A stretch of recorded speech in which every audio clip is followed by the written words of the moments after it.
గురువుగారు ఇప్పుడు రాశి ఫలాలన్నిటి గురించి చెప్తూ ఉంటారు కదా. ఇప్పుడు మేల్‌దైతే ఒకే రాశి ఉంటుంది. ఫీమేల్‌కి రాశి ఉంటుంది. పిల్లలకి అదే రాశి ఉంటుంది. వయసుకు సంబంధం లేకుండా రకరకాల మందికి రకరకాలుగా రాశులనేవి ఉంటాయి. సో, మామూలుగా ఇది ఎలా వాళ్ళు పరిగణలోకి తీసుకోవాలండి? ఇప్పుడు రాశి ఫలాలు అంటే ఇప్పుడు నాదొక రాశి ఉంటే వేరే వాళ్ళది కూడా అదే రాశి ఉన్నప్పుడు ఇద్దరం ఒకటెలా అవుతుంది జాతకపరంగా? చిన్నగా చెప్పాలి అంటే 100,00,00,000 మంది భారతీయులున్న రాశులు 12. హ్మ్. రాశులు 12. 12. నక్షత్రాలు 27. ఇవే తిరుగుతూ ఉంటాయి. మేషరాశి అని అంటే అందులో ముగ్గురు ఉంటారు. అశ్విని భరణి కృత్తిక కలిస్తే మేషరాశి. ఇప్పుడు మనం ఒక రాశి గురించి చెబుతున్నప్పుడు ఆ రాశి లక్షణాలు చెప్తాం, నక్షత్ర లక్షణాలు మనం చెప్పం. ఆ రాశి గురించి మనం 9 పాయింట్లు చెప్తే ఆ 9 పాయింట్లు ఆ 3 నక్షత్రాల వాళ్ళకి ఆపాదిస్తాయి. మీరేమంటారు? నేను మీ రాశి గురించి అయితే నేను చెప్తే ఏమండి నా రాశిలో ఈ 3 కలిసాయి అంటారు. నీ నక్షత్రానికి 3 కలిసాయి. నీ రాశి వేరు, నీ రాశిలో నీ నక్షత్రం వేరు. నేను నీ నక్షత్రం గురించి చెప్పలే, ఆ రాశికి ఉండేటువంటి లక్షణాలు చెప్పా. ఆ రాశిలో 3 నక్షత్రాల వారు ఉంటారు కాబట్టి నేను చెప్పేటువంటి వాటిల్లో ఆ 3 నక్షత్రాల వాళ్ళకి సంబంధించిన విధానం ఒక రాశిలో ఉంటుంది.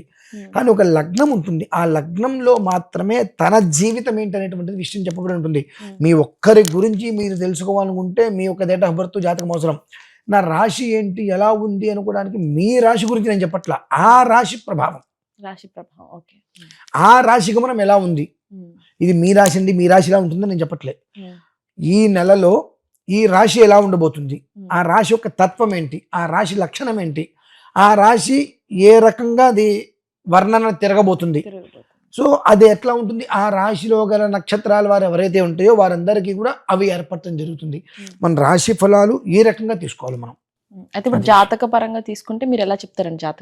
జాతక పరంగా ఉంటుంది వాళ్ళ డేట్ ఆఫ్ బర్త్ అవి మనం తీసుకొని చూస్తాం, అది వేరు. దానికి రాశికి మనం ముడిపెట్టకూడదు. తాడి చెట్టు ఎందుకు ఎక్కామంటే దేవుడి మీద కోసం ఎక్కా అన్నట్ట, అలా ఉంటుంది. విశ్లేషణ అనేది ప్రత్యేకంగా ఒక మనిషి గురించి చేయాలంటే ఖచ్చితంగా అతని డేట్ ఆఫ్ బర్త్ లేదంటే అతను ఫోటోనో ఉంటేనే చెప్పడం జరుగుతుంది. Time, date of birth, place of birth అంతే. నార్మల్ గా రాశి అనేటువంటి దానికి మనిషికి సంబంధం లేదు. ఖగోళంలో ఈ నెల ఈ రాశి ఎలా ఉండబోతుంది, ఆ రాశిలో జన్మించిన వారు ఆ 3 నక్షత్రాల వారు ఉంటారు కాబట్టి అది వాళ్ళకి వర్తిస్తుంది.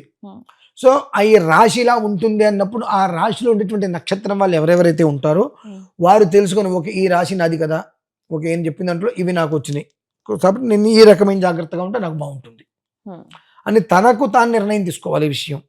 అంతేగాని నా వృషభ రాశి గురించి చెప్పారు, వృషభ రాశిలో నా నక్షత్రం మీద నాకు ఇంత స్థితి లేదు కదా, ఇవన్నీ కూడా చెప్పారు, నా నక్షత్రానికి అసలు నీ నక్షత్రానికి ఎవరు చెప్పారు అక్కడ, అసలు నీ రాశికి ఎవరు చెప్పారు? ఈ కార్తీక మాసం లేదంటే మార్గశిర మాసం ధనుర్మాసం అంటారు. ఈ ధనుర్మాసంలో 12 రాశులకు ఎలా ఉంటుంది, సో ఆ మాసమే ధనుర్మాసం అంటారు కాబట్టి డిసెంబర్ని ఓకే ధనుస్సుకి అధిపతి ఎవరు? బృహస్పతి. అతన్ని దృష్టిలో ఉంచుకొని ఆ బృహస్పతికి ఆ మాసానికి బృహస్పతి అధిపతి కాబట్టి ఎవరు ఏ రాశికి మిత్రత్వం, ఏ రాశికి శత్రుత్వం, ఏ రాశికి సముడు, ఎవరితో ఎలా ఉంటాడనేటువంటి విషయం దృష్టిలో ఉంచుకొని 12 రాశులు చెప్పడం. అందుకని మీ ఇంట్లో ఎంతమంది ఉన్నారు విషయం నాకెందుకు. కార్తీక పూర్వం వస్తే కృత్తిక, మార్గశిర పూర్వం వస్తే ఈ నక్షత్రం, ఆ నక్షత్రం ఏ నక్షత్రం వస్తుంది పౌర్ణమికి, ఆ నక్షత్రానికి అధిపతి ఎవరు, ఈ అధిపతులు తీసుకొని రాశికి అధిపతి ఎవరు, ఆ మాసానికి అధిపతి ఎవరు, తద్వారా ఈ రాశుల గురించి చెప్పడం జరుగుతుందండి. అది వాళ్ళకి ఎంతవరకు వర్తిస్తుంది అనేటువంటి విషయం వాళ్ళు విన్నప్పుడు ఇందులో నా నక్షత్రం ఏంటి, ఓకే ఇది నాకు ఇంతవరకు వర్తిస్తుంది కాబట్టి ఇందులోంచి నేను బయటపడాలంటే ఈ విధానాన్ని అనుసరించుకుంటే చాలు అని వాళ్ళకి విజ్ఞతకి తెలియాలి వాళ్ళకి, అది విషయం.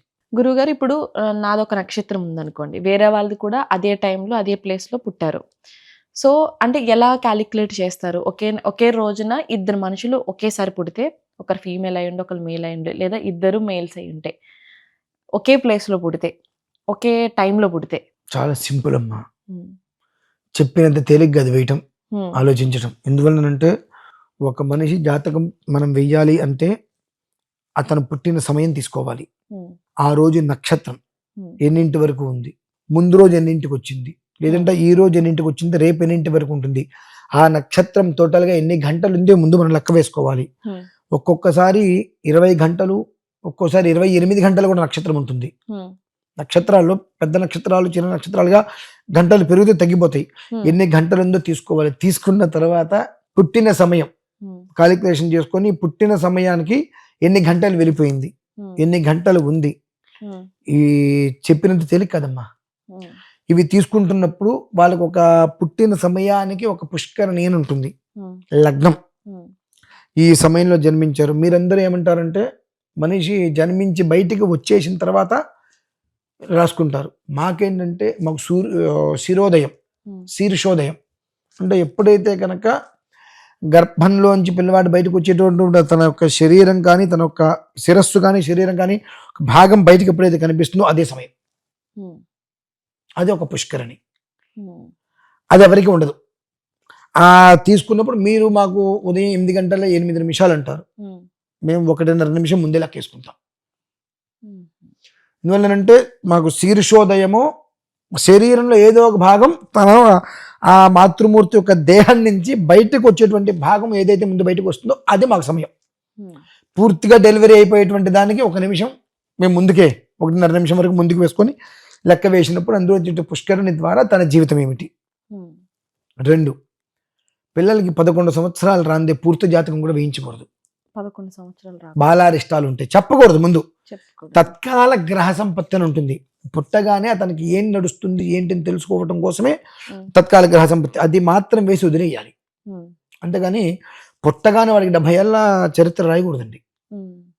తత్కాలికంగా ఎక్కడ ఉంది, పిల్లలు దగ్గు తుమ్ములు వస్తే ఎప్పటికప్పుడు తాత్కాలికంగా అప్పటికప్పుడే వాతావరణం ఏంటని చూసుకోవడం మినహాయిస్తే దీర్ఘకాలికమైన గ్రహ సంపత్తి చూడకూడదు పిల్లలకి, మహాదోషం.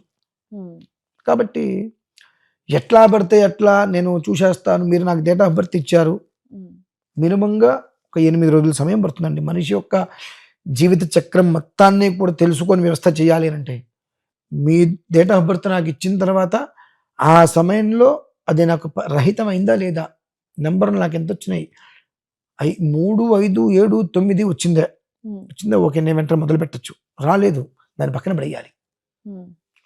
జ్యోతిష్యం అంటేనే వెలుతురుని ప్రసాదింపచేసేటువంటిది, వెలుతురుని చూపించబడేటువంటిది. అందుకని సమయం పడుతుంది. కొంతమంది కర్మ ప్రారంభం బాగాలేకపోతే 3-4 నెలలు కూడా సమయం పడుతుంది. ఎందువల్ల వాళ్ళ గురించి మనం ఆలోచించిన ప్రతిసారి అది అక్కడ ఏదైనా కొంచెం ప్రతికూలంగా ఉంది, వృద్ధిని నక్షత్రం కానీ త్రిపాది ద్విపాద నక్షత్రం కానీ వృద్ధి స్థితితో రాలేదన్నప్పుడు వదిలేయాలి దాన్ని. ఒక మనిషికి మనం జాతకం చెప్పటము అంటే మీరు ఇక్కడ పుట్టిన ఇంకొక మనిషి ఒకే టైంలో పుట్టినప్పటికీ కూడా ఆ ఇద్దరి జాతకాలు రాయాలి. రాసినప్పుడు ఇద్దరిది డిఫరెంటే ఉంటుంది, మళ్ళీ ఇద్దరిది డిఫరెంట్గా ఉంటుంది. 5 నిమిషాలు తేడా వచ్చినా చాలండి, 2 సంవత్సరాలు తేడా వెళ్ళిపోతుంది మాకు. ఎంతకి 5 నిమిషాలు టైం తేడా వస్తే కనీసం 2 సంవత్సరాలు వెనక్కి ముందుకు గడుస్తుంది. అది గణితము అంటే ఒక చక్కటి ప్రమాణం. అది కాలగమనము అని అంటారు. సూర్యుడు నడిచేటువంటి గమనాన్ని అనుసరించి సూర్యుడు ఏ రోజు ఎంత నడుస్తున్నాడో చూసుకొని దాన్ని అనుసరించి పంచాంగం రాయాలమ్మా. అటువంటిది ఒక మనిషి జాతక చక్రం వేయటము అంటే ఆడుతూ పాడుతూ అయ్యేటువంటి విషయం కాదు. ఆ వేసేటువంటి వ్యక్తికి సంపూర్ణంగా మెదడు నిగ్రహంగా ఉండాలి. 2, మనం రాస్తున్నప్పుడు కొన్ని కర్మ ప్రారంధాలు ఎలా ఉంటాయంటే కొట్టుబడులు వేసేస్తూ ఉంటాం. జాతకం నువ్వు వేసావంటే కొట్టుబడులు ఎక్కడ ఉండకూడదు. పూర్వకాలంలో చూడండి, మన జన్మ నక్షత్రం రాస్తే ఇటు ఒక రాశి చక్రం వంశ చక్రం వేస్తారు, క్లుప్తంగా రాసి చేస్తారు. ఈ కంచికడ వరకు ఇక్కడ ఒక పేపర్లో రాసి చేస్తారు. రైట్ అని ఉంటుంది తప్ప ఇంటూ కొట్టుబడులు ఉండవు. ఎందుకంటే ఎప్పుడైతే దిద్దారో పునరుద్ధరణ మళ్ళీ. కాబట్టి చాలా అప్రమత్తతతో ఒక మనిషి జాతకం గురించి మనం చూడాలి అన్నా, తెలియాలి అన్నా, ఆ మనిషికి వివరించాలి అన్నా ఒళ్ళు మొత్తం స్వాధీనంలో ఉండాలి, మెదడు పూర్తి కంట్రోల్లో ఉండాలి, అనుష్ఠాన బలం ఉండాలి. నేనేదో నిద్రలేస్తాను హలో అని చెప్పేస్తాంటే అవ్వదు. దానికి భగవంతుడి దగ్గర కూర్చుని ఆసనం బాగుండాలి. లేదనుకోండి మనం చెప్తాం, జరగదు అది పాపం వాళ్ళకి. అంటే నీ జీవితం గురించి నువ్వు ఎంతగానో తాపత్రయపడి నా దగ్గరకు వచ్చినప్పుడు ఎలా అని కూర్చుంటే ఎట్లా, నేను అంతకు మించి నాకు ధర్మం ఉండాలి. ఆ జాతకుడు యందు నా మీద నాకు ఇది ఉండాలి. ఎలా పడితే అట్లా నేను వాష్రూమ్కి వెళ్ళి వచ్చేస్తానంటే కూర్చుంటే కుదరదు. మంచం మీద నిద్రపోతా వచ్చి కూర్చుంటే కుదరదండి. శరీరంతో పాటుగా మనస్సు కూడా శుద్ధి అనేటువంటిది ఉన్నప్పుడు మాత్రమే విజ్ఞానం అనేటువంటిది మన దగ్గరకు వచ్చి మనం చెప్పేటువంటి ప్రతిదీ వాళ్ళకి ఖచ్చితంగా ఎక్కువ గురి పెడితే బాణం తగులుతుందన్నట్టుగా తగలాలి అంటే ఈ జాతకం చెప్పేటువంటి నాలాంటి వ్యక్తులకి మంత్రశక్తి, దైవానుగ్రహం అంతకన్నా గొప్పది వాక్సిద్ధి ఉండాలమ్మా. అంటే ఏమిటి, కొన్ని పరిస్థితులలో కొన్ని విషయాలు చెప్పకూడదు అన్నప్పుడు దాన్ని మార్చి వేరే చెప్పేటువంటి స్థితే కానీ అశ్వత్థామ హతః కుంజరః అనేటట్టుగా అబద్ధాలు చెప్పవచ్చు, కానీ నిరంతరం అబద్ధాలు చెప్పేటువంటి వాడికి వాక్సిద్ధి ఉండదు. వాక్సిద్ధి లేని వాడికి జ్యోతిష్యం పనికిరాడు. అంత శక్తి ఉంటేనే ఆ మనిషి యొక్క జీవితాన్ని జాగ్రత్తగా పరిశీలింపజేసి అతనికి చెప్పి ఒక దారిని చూపించగలుగుతాడు. అందుకనే జాతకం చెప్పేటువంటి వ్యక్తిని ఇప్పుడైతే జ్యోతిష్యులు అనేస్తున్నారు, దైవజ్ఞ అంటారమ్మా. అంటే మేము రాసేస్తాం గ్రహణం ఎప్పుడు వస్తుంది అని, చచ్చినట్టు ఆ రోజు గ్రహణం రావాల్సిందే. సో అంటే దైవజ్ఞానం అంటే ముందు జరగబోయేటువంటిది ఎప్పుడు జరుగుతున్నటువంటిది లిఖించేటువంటి వాడు. ఇవాళ అయిన వాళ్ళు కాని వాళ్ళు రకరకాలుగా వాళ్ళు రావడం వలన జ్యోతిష్యం అనేటువంటిది ఏదో అది చాలా చిన్నదిగా కించపరిచేదానిలాగా అయిపోయింది, కామన్ థింగ్ అయిపోయింది. ప్రతి ఒక్కరు చెప్తున్నారు ఈ రోజుల్లో చూసుకున్నట్లయితే. చెప్తున్నా కదండి. దాని మీద ఒక ప్రణాళికతో నిబద్ధతతో ఉండేటువంటి వ్యక్తి దగ్గర ఉంటావా ఉండవా, ఉంటే 10 రోజులుండు, ఈ టయానికి వస్తే చెప్తా అలాంటి స్థితి ఉంటుంది. ఆ నిబద్ధత తత్వం తెలియనప్పుడు అయ్యా రండి కూర్చోండి, ఎందుకు ఇంకా ఆ నిబద్ధతను అన్ని రకాలుగా, ఎందుకంటే గ్రహాలని కూడా శాసించే తత్వం అండి మాది. గ్రహాలని కూడా శాసించగలిగే స్థితిలో ఉంటాం మేము. ఉన్నప్పుడు గ్రహాలని శాసించేటువంటి వాళ్ళం అయ్యి నిన్ను అయ్యా రాజా కూర్చోయ్యా అంటే అది గ్రహాలకి ఎంత అవమానం. ఇన్ని ఫండమెంటల్స్ ఆలోచన వాళ్ళకు ఉండాలి, ఎన్నో రకాల రైట్స్. దీన్ని ఎప్పుడైతే కనుక క్రాస్ చేస్తాడో లైఫ్ వీడు సెట్ అవ్వదు, అవతల వ్యక్తికి జీవితం నిలబడదు. అంత జాగ్రత్తగా ఆలోచించుకో మాకు జాతకం అంటే. అది చక్కగా వివరించారు.